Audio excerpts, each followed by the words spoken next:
दोस्तों, क्या आपने कभी सोचा है कि मृत्यु के 10 मिनट बाद आत्मा के साथ क्या होता है?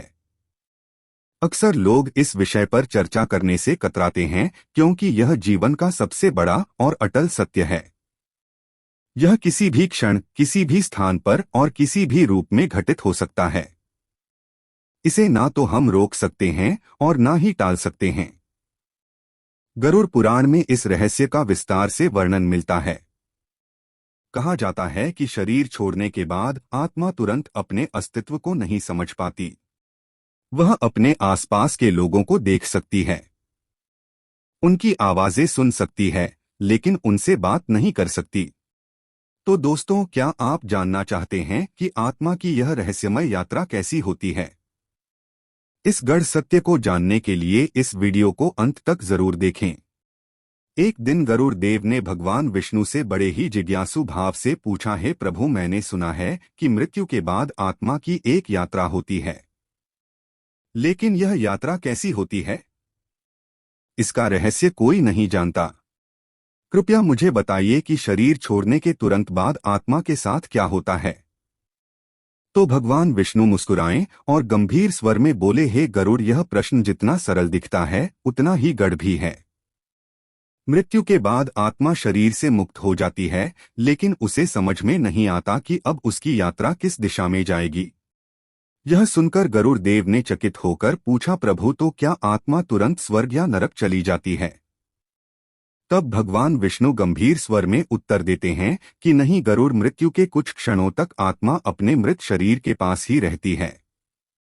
वह अपनी मृत्यु के दृश्य को देखती है, अपने प्रियजनों को रोते बिलखते सुनती है, लेकिन वह उनसे बात नहीं कर सकती। यह स्थिति कुछ समय तक बनी रहती है और फिर उसके कर्मों के अनुसार देवदूत या यमदूत उसे अपनी यात्रा पर ले जाते हैं। भगवान विष्णु ने फिर कहा, हे गरुड़, शरीर छोड़ने के बाद आत्मा के साथ क्या होता है, इसका रहस्य मैं तुम्हें आज एक कथा के रूप में सुनाऊंगा, ताकि तुम और तुम्हारे सभी शिष्य इसे समझ सके। उसके बाद भगवान विष्णु ने कहा, यह कहानी एक समय की है। एक छोटे से गांव में एक वृद्ध व्यक्ति रहते थे जिनका नाम रामनारायण था। वो जीवन भर अच्छे कर्म करते थे, सच्चाई और धर्म की राह पर चलते थे। उनके कई बच्चे, पोते पोतियां और परिवारजन थे जो उन्हें आदर से देखते थे।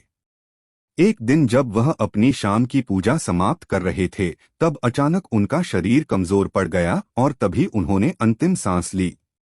उस रात उनका पूरा परिवार शोक में डूब गया। लेकिन उसी क्षण रामनारायण जी की आत्मा अपने शरीर से बाहर आ चुकी थी। रामनारायण जी ने जब अपने शरीर को निर्जीव पड़ा देखा तो उनकी आत्मा घबरा गई। तब उनके मन में अजीब से विचार आने लगे कि क्या मैं सचमुच मर चुका हूं? मैं तो यहाँ खड़ा हूं, लेकिन कोई मुझे देख क्यों नहीं रहा? तब उन्होंने देखा कि उनके परिवारजन उनकी निर्जीव देह के पास विलाप कर रहे हैं। वह अपनी पत्नी और बच्चों के आंसू देख सकते थे, लेकिन कुछ कर नहीं सकते थे। वह आवाजें सुन सकते थे, लेकिन बोल नहीं सकते थे।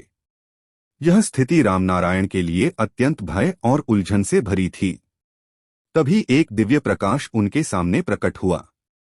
यह प्रकाश धीरे धीरे बढ़ने लगा और एक सुंदर आकृति प्रकट हुई।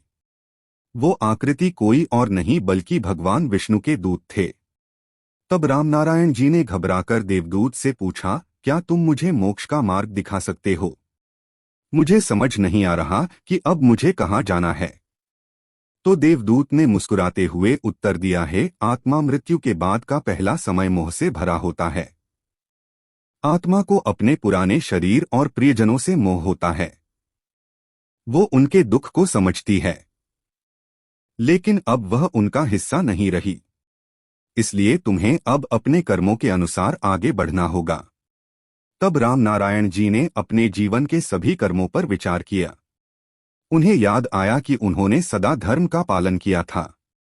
तब उस देवदूत ने कहा, है आत्मा, तुम्हारे अच्छे कर्मों के कारण तुम्हें स्वर्ग की ओर ले जाया जाएगा, जहां सुख और शांति तुम्हारी प्रतीक्षा कर रही है।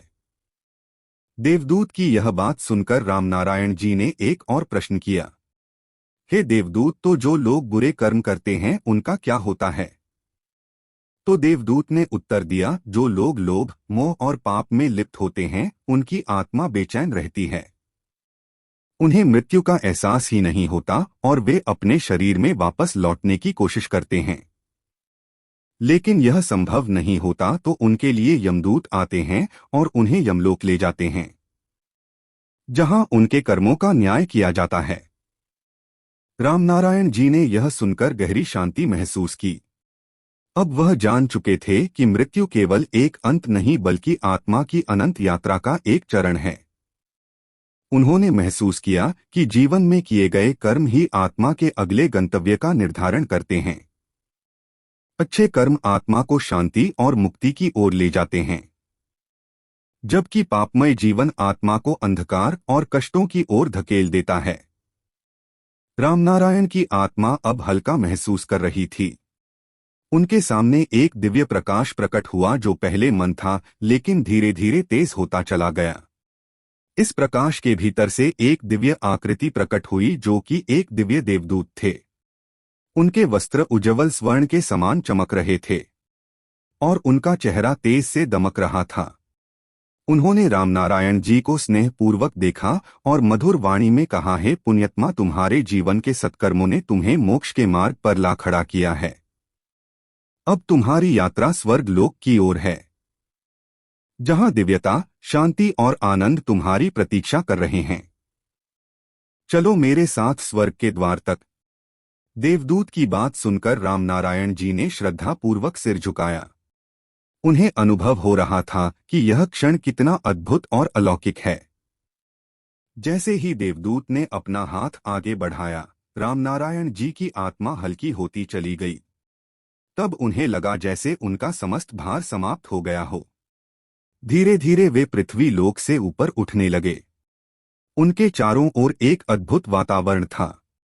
स्वर्ग के मार्ग पर चलते हुए उन्होंने दिव्य संगीत सुना जो अदृश्य रूप से गूंज रहा था। वहां फूलों की सुगंधित वायु थी। मंदमंद प्रकाश हर दिशा में फैला हुआ था और एक अद्भुत आनंद का अनुभव हो रहा था।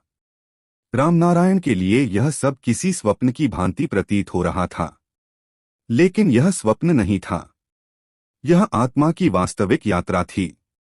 रामनारायण जी के परिवार के लोग अब भी उनके मृत शरीर के पास शोक में थे, लेकिन उनके भीतर एक अदृश्य शांति का संचार हुआ।